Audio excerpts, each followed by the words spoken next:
1775 സ്കോട്ടിഷുകാരനായ Alexander കുമിങ് എസ്ട്രാപ്പ് കണ്ടുപിടിച്ചതോടുകൂടി ടോയ്ലറ്റിന്റെ തലവര തന്നെ മാറുകയായിരുന്നു.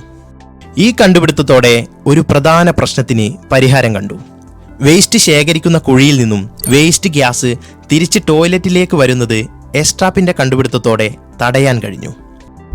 ഈ ഒരു ഭാഗമാണ് ടോയ്ലറ്റിന്റെ എസ്ട്രാപ്പ്.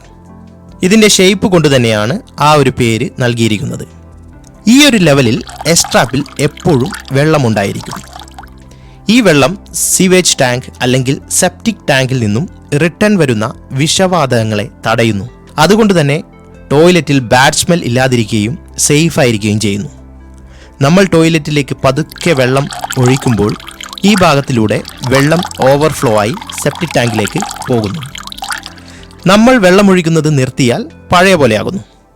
ഇനി നമ്മൾ ഒരു ബക്കറ്റ് നിറയെ ഏകദേശം 7.6 ലിറ്റർ വെള്ളമെടുത്ത് ഒരുമിച്ചൊഴിച്ചാൽ ആ പ്രഷർ കൊണ്ട് ഈ എസ്ട്രാപ്പിലൂടെ വെള്ളം ഒഴുകാൻ തുടങ്ങുന്നു. ഇതിനെ സൈഫൺ എഫക്റ്റ് എന്ന് പറയുന്നു. ഇതാണ് ടോയ്ലറ്റിലെ ഏറ്റവും പ്രധാനപ്പെട്ട പ്രവർത്തനം. ആദ്യം എന്താണ് സൈഫൺ എഫക്റ്റ് എന്ന് നോക്കാം. ഇത് നിങ്ങൾക്കെല്ലാം അറിയുന്ന ഒരു കാര്യം തന്നെയാണ്. നമ്മൾ ഒരു ബക്കറ്റിൽ വെള്ളമെടുക്കുന്നു, എന്നിട്ട് ഒരു പൈപ്പ് അതിൽ ഇത്തരത്തിൽ വയ്ക്കുന്നു. എന്നിട്ട് പൈപ്പിൻ്റെ ഈ ഭാഗത്ത് നമ്മൾ വായി വെച്ച് എയർ വലിച്ചെടുത്താൽ ഈ വെള്ളം ഒഴുകാൻ തുടങ്ങും.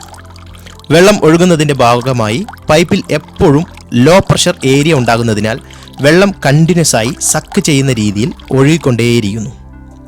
ഈ സെയിം പ്രവർത്തനമാണ് ടോയ്ലറ്റിൻ്റെ എസ്ട്രാപ്പിൽ നടക്കുന്നത്.